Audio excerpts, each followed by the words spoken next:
Hey everyone, AquaTwist here. Like many of you watching this video, I've been sinking my teeth into the new Tears of the Kingdom game. Oh my god.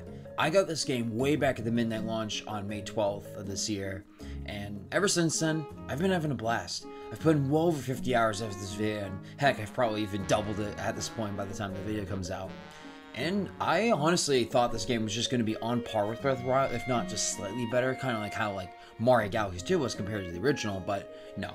It blew my expectations out of the water, and I've been loving it. It's the best game I've played this decade, and heck, one of the best games I've played in a very long time, and it brings me back to an era of playing Minecraft and just the nostalgia of just exploring and seeing what creations you can build and talking with different people and hearing about their experiences and their solutions to puzzles and stuff like that. And while I hear everyone talking about the amazing changes made to the story, gameplay, and music, I feel like the quality of life changes made to the user interface and the gameplay aren't really being talked about as much as they should, in my opinion. And there's some of the greatest changes made to this game compared to Breath of the Wild.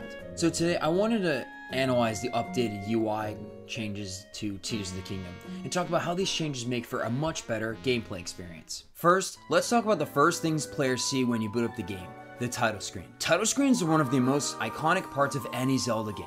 They help set the mood and hype players up for dozens of hours in adventure and great memories. Remember those breathtaking shots from the sea in Wind Waker, or Link riding on a horse across Hyrule Field in Ocarina of Time, or the great Elden Bridge and wolf shots in Twilight Princess? For Zelda fans, these scenes are associated with the games themselves and have been a staple of the series since the beginning. And then we get to Breath of the Wild, a bare bones, disappointing slideshow of the artwork and promotional material of the game. This feels more like a DVD menu to a homemade family movie than an actual video game menu, which is really sad. This doesn't represent the theming of Breath of the Wild at all. A massive shakeup for the series that breaks free from the linear area and opens up a huge world that we've never seen before. Honestly, even if they recreated the box art of the game, but with animated models and scenery, that would have been just enough. Being released during the 30th anniversary of the series, this would have been an amazing callback to where the series began, but that's sadly not the case. Now, when you look at the Tears of the Kingdom title screen, you see a major improvement. It focuses on the murals Link and Zelda encounter, which is shown from the first trailer during E3 2019, with the Zonai being at war against the Endorf and the Hylians. Green runes swirl around the logo,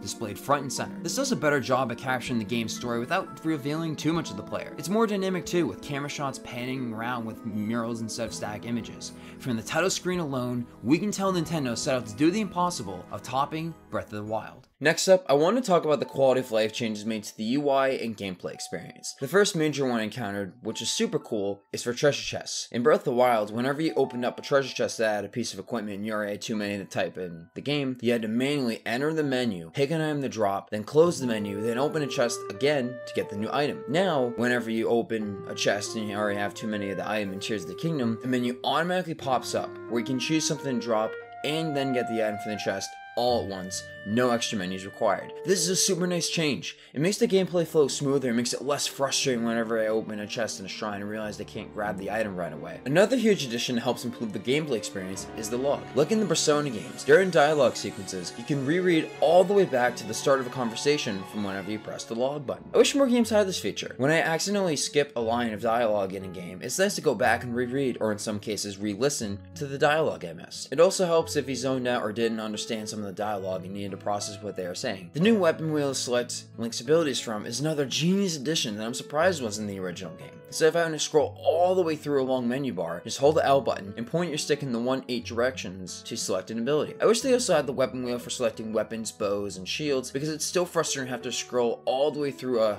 long horizontal bar to pick the item I want to use without going to the equipment menu. You could have had the same weapon wheel with multiple pages, though I understand how that could have slowed things down or made it clunky to swap between different weapons. Finally, when cooking, when you already have a recipe with the ingredient you're using, you can now choose Select from Recipe to automatically make a dish you unlocked. This automatically grabs the other ingredients for you instead of having to memorize all the recipes, which is awesome.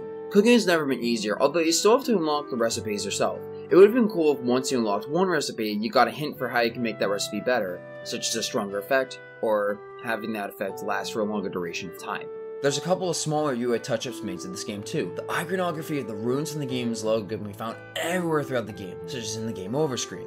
The UI buttons having the runes on them gives them an extra level of polish that they're missing in Breath of the Wild, and a cool texture instead of just a blank, bland button in the original game. Dialog boxes now have the rune icons on the sides of them as well. This iconography helps distinguish the UI and Tears of the Kingdom as a whole from Breath of the Wild to be an improved sequel that's familiar but different. It can be also found all over the promotional material and accessories for the game in the real world, from the special edition OLED console to the Pro Controller to the Switch case. A greater emphasis seems to be placed on this iconography compared to Breath of the Wild. Another cool feature is that you can now use the L and R buttons to navigate the different tabs in the equipment menu, as opposed to using the right stick in Breath of the Wild. I'm surprised this wasn't the original game to start with. It's still used for swapping weapons or bows or shields in the field, but that makes less sense for the heat of combat, and the L and R buttons are already used for actions anyway, for using the runes for the L button and throwing items on the R button. Also, both in combat and the inventory screen, each weapon you has their type of weapon displayed next to them as an icon. This helps players easily distinguish which type of weapon they need for a certain situation, such as a two-handed axe to cut down a tree for a log, or a one-handed sword to parry with a shield, or a spear to attack enemies from a longer range. The icons are color-coded too, further helping players distinguish the types of weapons from each other. The loading screens also show you where you are on the map too, which is a nice addition. It reminds players of where they're going to when they're fast traveling, where they are when they're entering a shrine, or where they currently are when they die. Speaking of shrines, the shrine sensor gives you a better sense of direction for where a shrine is. If you're above a shrine, it'll say nearby down below, giving players a clearer sense of direction of where the shrine is. I'm very happy for this change, as this makes searching for shrines much easier than the original game. However, the UI isn't perfect, and I feel like there's a lot of things that Nintendo could do for future titles that they could learn from this game. One major problem that I have with the UI that I wish was fixed was with fusion. There were a lot of times that I wanted to fuse two items directly from my inventory, but I couldn't. I had to manually drop one of the items or leave one of them on the ground, then use the fuse ability to choose the item to fuse from the ground and from my inventory together. It slows the pace of the game down a whole lot, especially in combat, where I had to slow down, try to scramble to find the items to fuse them together, all while trying to avoid enemy attacks, which can be pretty challenging, especially in larger groups of enemies or against bosses.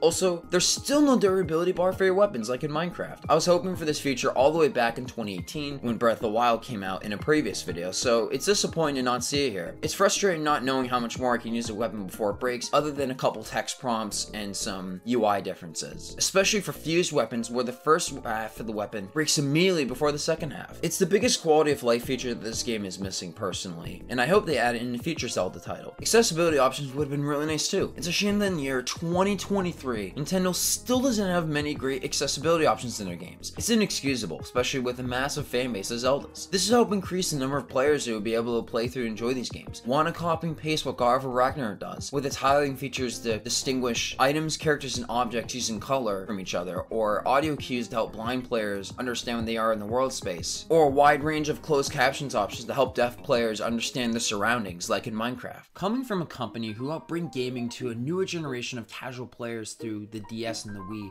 including myself, not having any accessibility features in the game this massive complex is a shame. I keep hearing a lot of people talk about how, oh, this is my first Zelda game, or oh, this is one of the first Zelda games that I'm playing after Breath of the Wild, and it's just overwhelming, it's just complex, and I don't blame them, especially with the how many menus there are and the user interface and all the different abilities. It's just, I'm surprised Nintendo at least didn't try harder to tackle the casual demographic at least a little bit. I understand why they wanted to focus more on a core audience, but not go for that at all. Like, why? But either way, Tears of the Kingdom feels like an amazing swan song to the Switch era of Nintendo. Although a successor hasn't been officially announced as of this video, there are a lot of rumors and an official press statement coming out about it, so it does feel like the end. This feels like the last major big title that Nintendo is really trying to push, not counting like Pikmin 4, Metroid Prime 4, or another Mario game. Just as Breath of the Wild was a great showcase of what the Nintendo Switch was capable of, bringing this amazing open world experience